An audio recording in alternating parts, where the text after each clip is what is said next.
Deep Abandoned is a cooperative dungeon crawler for 1 to 4 players. Here's a playthrough of a level 1 adventure to give you an idea of the gameplay and the rules. Here the players break into a barricaded cave system. The objective is simple, to find the objective room and defeat all the monsters there. Out of the 10 heroes that you can select, I'm going in with 4. The Oathsworn are righteous crusaders who have been assigned quests that can no longer be fulfilled. Instead, they journey out to find absolution through a meaningful death. Night Creeps are professional thieves and assassins. When they are not working for a bounty, they are sometimes tempted to pursue greater rewards, hidden in the long-abandoned depths. Overlanders are trackers, scouts and skirmishers. They work for guilds, mercenaries and kings, and are renowned for their all-round ability to adapt to the environment and move quickly. Nomadic sorcerers are magic users that gain their knowledge and abilities from the many cultures and magic disciplines they encounter on their journeys. Nomadic sorcerers become obsessed with advancing their powers and would never hesitate to include raiding the long-abandoned depths. On the right of my small table I have the dungeon and trap threat tracker and all of the monsters that I'll need.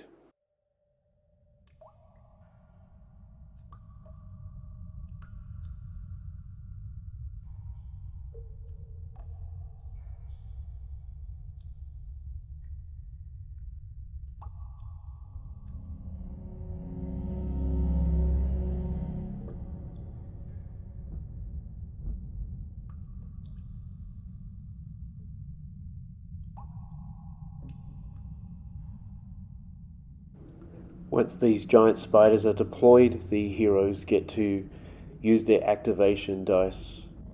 They can proceed in any order, but they must use all of their dice before the next one is activated. The activation dice are used to trigger different weapons and skills and items.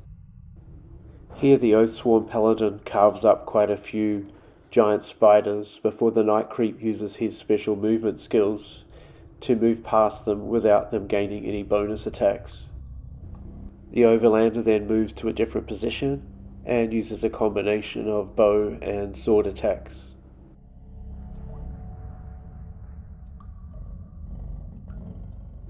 The Nomadic Sorcerer has a combination of powerful magical items and spells. The spells are limited by the amount of spell power that they have. Here the Nomadic Sorcerer chooses to use some of those spell tokens and take out a stack of the giant spiders.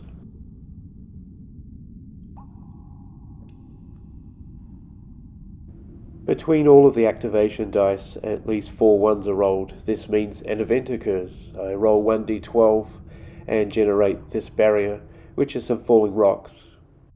Because the Night Creep has the ability to break through barriers, I decide to use some of his skullduggery points. He gains 1 experience point, and in the next exploration phase, the group reveal the next room. When most rooms are placed, you roll 1d6 and consult the enemy table. A 1 to 4 corresponds with a particular enemy. In this case, some more giant spiders are deployed.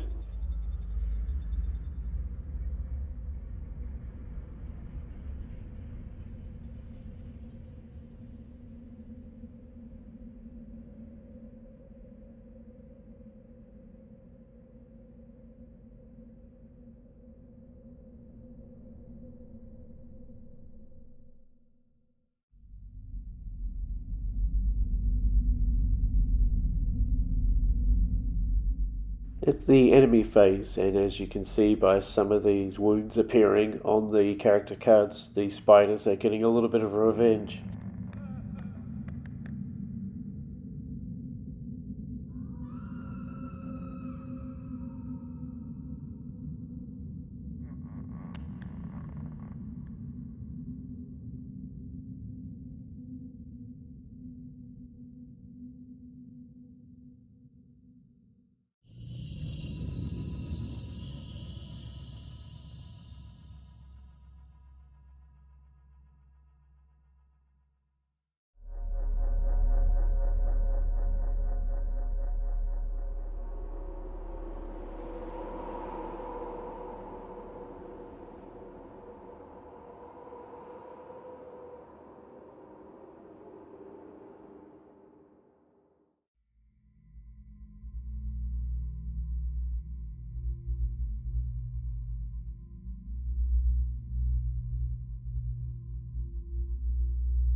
Next up, I generate a treasure room, so I place a treasure token at the far side of this cave.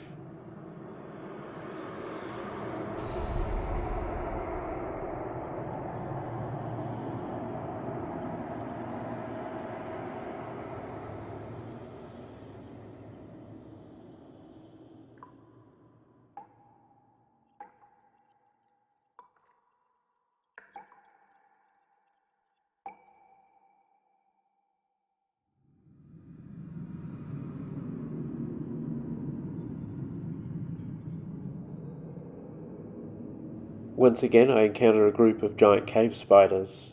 Everybody seems to be rolling incredibly high activation dice, and I wipe them out quickly. Then the nomadic sorcerer moves in and grabs the treasure. It's a 1+ healing rune. The 1+ means it costs an activation dice of 1 or more to use. It's a consumable item, so I only get to use it once. Next, exploration phase, and I draw the secret passage card.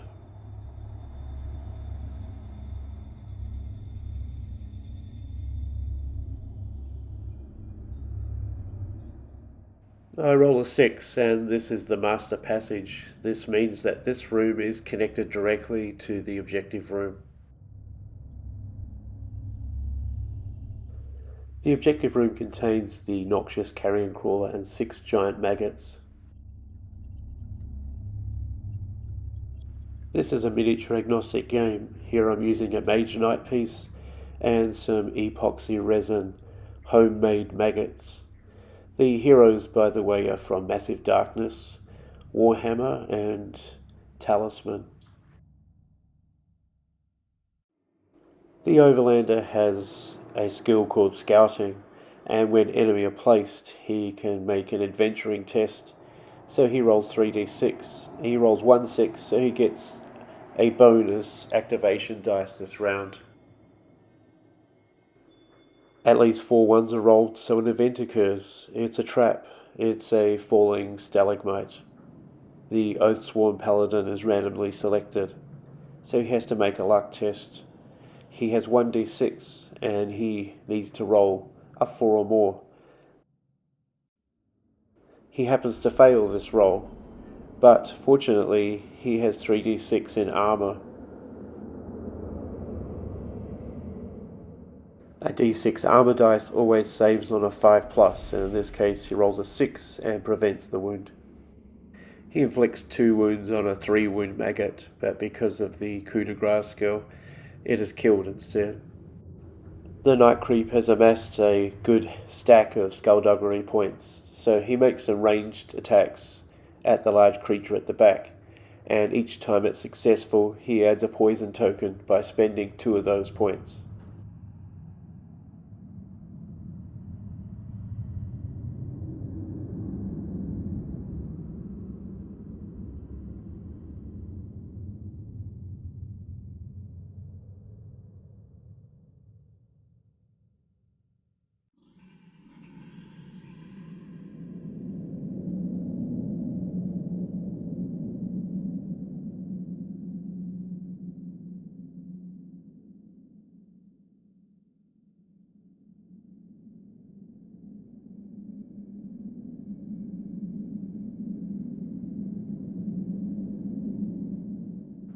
Eventually, some of the creature's attacks starts to get through, and the Overlander in particular has taken a few wounds.